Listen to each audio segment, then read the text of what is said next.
Hi folks, welcome back to the channel, and today we're going to be reviewing the 2022 film Hundreds of Beavers. Hundreds of Beavers is a 2022 comedy film and also the directorial debut, if you don't count his prior short films, of director Mike Cheslick, who in the past has directed I think two things, one of which being a short film in black and white centered around a Loch Ness monster, which just like Hundreds of Beavers is a black and white comedy film, although Hundreds of Beavers is a silent black and white comedy film parodying vintage comedy skits and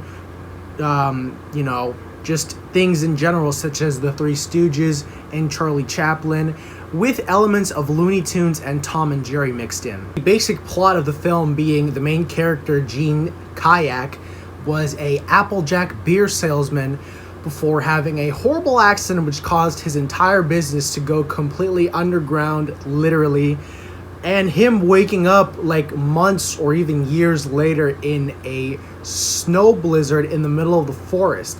And the first act of the film is something straight out of like Looney Tunes, or like I said, the Three Stooges, with these amazing, even in the modern age, with these amazing special effects which sort of twist and contort Gene's body to the point of him barely even seeming human. He resembles more of a live action Ren and Stimpy character, if anything. And it also has this original score by, I don't remember who composed it. I will throw it up on screen right now, though. Which, again, is something straight out of a classic Looney Tunes show. It's orchestrated. It has moments that couple with what's going on screen, like certain moments where the orchestra rises and falls down to sort of fit the mood of what Gene is doing. I should also mention that this film is very low budget, being only around $1,500,000, and it raked in about $1.3 million, which isn't that bad of a intake. But you may think, wow, that's such a small budget. How would they add the hundreds of beavers that the film so prominently displays on screen? Well, in fact, those beavers are actually just other people in beaver costumes. And you may say, wow, that sounds like a really crappy premise, this one guy with a few hundred beaver costumes chasing him. That sounds like a really boring plot. But no, you're wrong.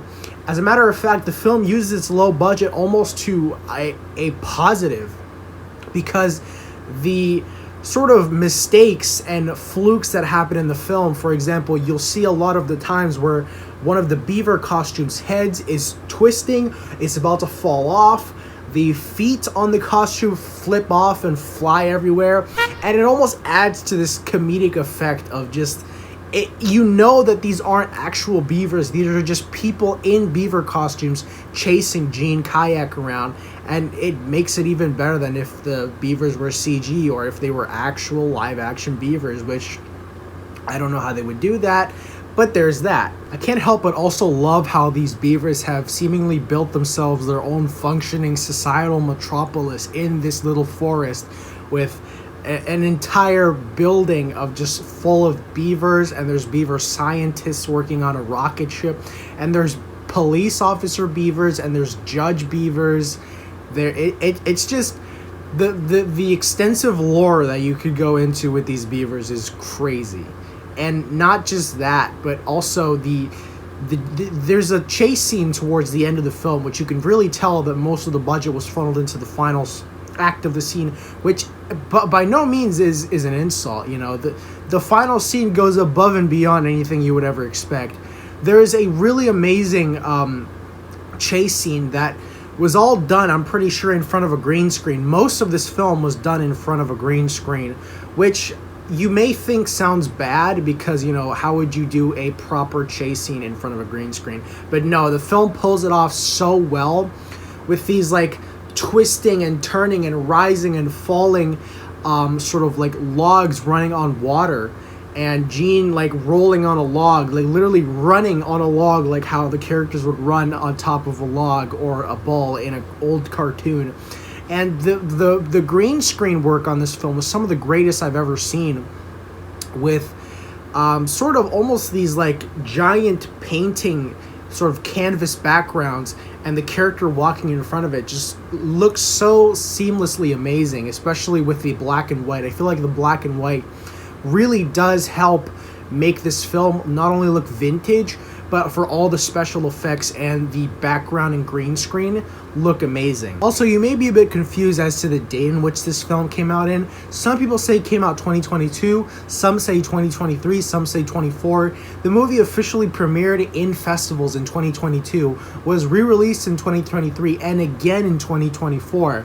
And the film is actually free on YouTube and Roku, like the Roku channel. So if you want to watch this film for free, which I highly freaking implore you to do so, you can watch it for free on those. You can rent it on Apple TV, on some other website, I don't know. You can also order the Blu-ray, which I have. It's coming soon, so just wait for that unboxing. Another thing I truly have to give this film is the sound design. I mean, the sound effects, the little noises that Gene Kayak makes, even though this film is marketed as a silent film, it is not entirely silent. There are moments where the characters will utter a noise. There are about 2 or 3 moments in the whole film where actual spoken word dialogue is said.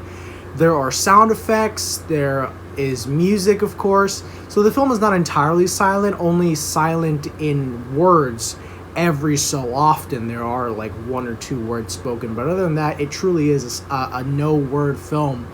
And I really do think having no words in this film works so much better for it, because it avoids any awkward dialogue scenes. It avoids any long drawn out dialogue scenes. It just completely goes for visual, and comedic presentation in the visual effects and the acting as well. The acting in this film, while not the most groundbreaking of 2022, there are way better acting. There's way better acting in 2022 films, like The Whale and just other things.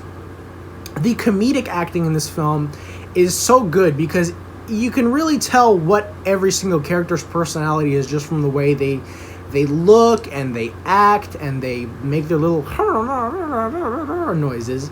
Every single actor truly brought their character to life, and I don't want to imagine anyone else doing it, especially Gene Kayak being a true star of this show.